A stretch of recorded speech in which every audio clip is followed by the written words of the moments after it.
I think it's time for an update on the Supercharged VFR project. So the last month I've been working on that guy. Bought an Aprilia. It wasn't running, so I had to get that running. And then I spent a couple of other days working on that guy that somebody traded me. So those are now off the lift, and we're back to this. There's obviously been a lot done. A lot of the wiring's been squared away. Now I'm fitting the rear. I'm taking this back to stock aside from the exhaust, which just looks fantastic. But the fender was actually out of shape, so I had to throw that in the oven and warm it up and get it bent back into shape. And then Fred actually had all the individual pieces to build this, and it's now completely a new assembly. Wiring, all the fasteners, all the rubber grommets, everything on this is utterly new. I don't know why he did that, but he did. I also have an undertail, or a fender delete kit, but it collides with the insides of the pipes. So until I can figure out how to make that work, this fender's going to stay on, and it looks pretty good. Fred also provided a brand new lens for the back, so I got that mounted onto the tail cone. And then I went on ahead and fitted the cowl on the Sergeant seat that came with the bike. It's in fantastic shape. And cleaned up the tail.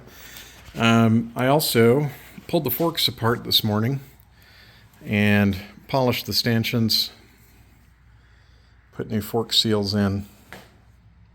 These are the green SKF fork seals.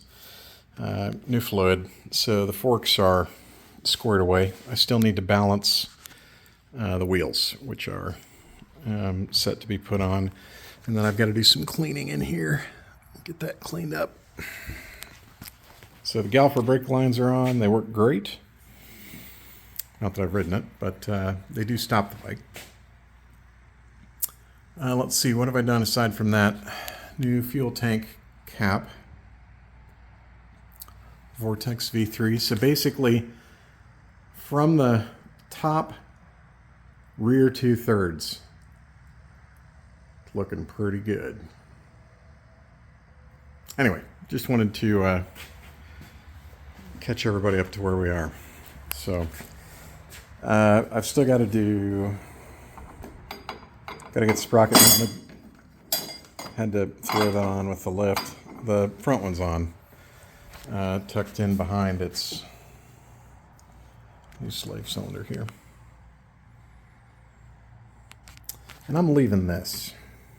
This is a little rust bubble pinhole from when the inside of the tank had some ethanol in it. Tank's been sealed, it's fine, but I'm leaving that. That's going to be the one flaw on a flawless bike, and I think it's kind of funny that it's a rust hole. Damn fuel these days. So I still got to do some cleaning on the front for the wiring harness, and in here also got to get some little bits and pieces out of the dash.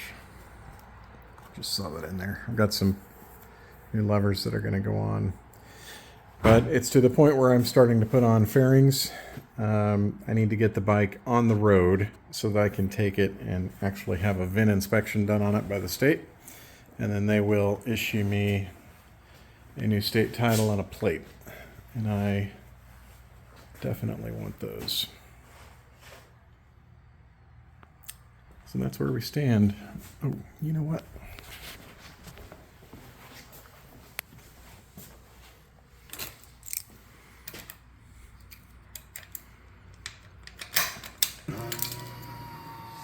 Fuel tank won't prime, it's empty.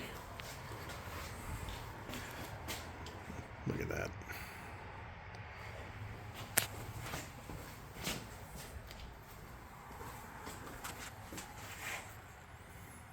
I gotta figure out why the other blinker's a little slow. I think it's a switch, but